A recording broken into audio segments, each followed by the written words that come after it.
Hey guys, welcome back. So in the previous lectures, we discussed about what are actually the types of webs and what are its constituents. So in this lecture, we are going to discuss about the most common myths related to the deep web and the dark web. So let's get started. So what are the most common myths about the deep web and the dark web? Let's see. The dark web and the deep webs are the same things. So yeah, we can definitely say that the dark web is a subset of the deep web, but we cannot say that both the deep and the dark webs are the same things because first point, the deep web is totally unindexed, whereas the dark web is indexed.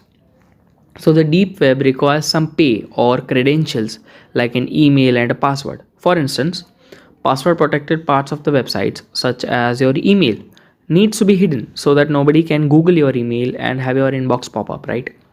Therefore certain pages need to be restricted from public access. But we can say that the dark web is the part of the deep web, but with extra layers of security, of course. The dark web's main purpose is to help criminals conduct illegal businesses.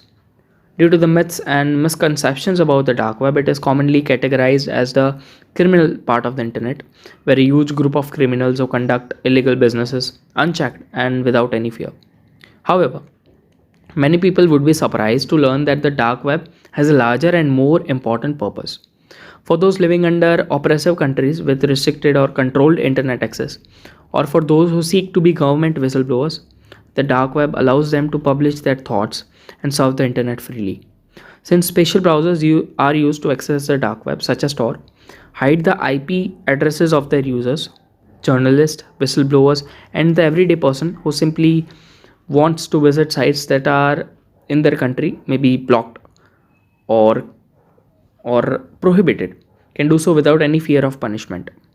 And talking about the criminal side, several government or private agencies like FBI's are keeping constant track of this illegal activities on the dark web.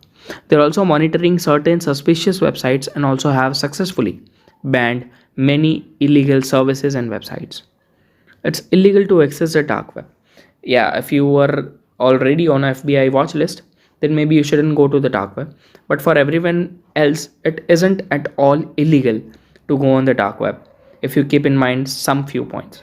However, even if you simply view some illegal content on the dark web, keep in mind that you never know which websites the FBI is tracking. So, although you might be okay if you visit some of the darknet content, you also might be exposing yourself to an undercover FBI sting. Tor only offers dark web service. While Tor has become synonymous with the dark web, there are other services that exist as additional layers of anonymized traffic. On the top of regular internet, Freenet, for one, was invented as a censorship resistant publishing platform and uses peer to peer communication and a distributed data store to store the network resources and make it browsable. Another, I2P, made famous for its reference in the Netflix show House of Cards, is another anonymity network that falls under the dark web definition. On the top of that, programmers have built another specific tools like OpenBazaar, a decentralized marketplace, much like Tor's famous Silk Road, that is unable to be taken down by the police due to its design.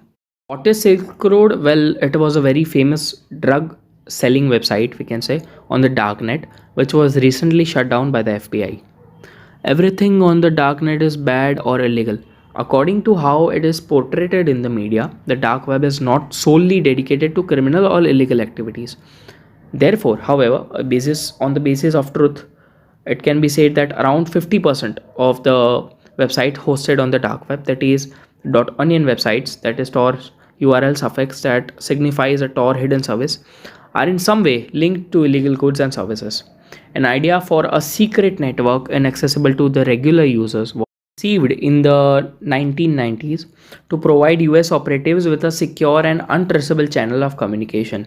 When the project was abandoned, researchers saw the potential for a completely anonymous network to grant freedom of speech and secure communications to political dissidents in the opposite regimes. Human rights and privacy activities.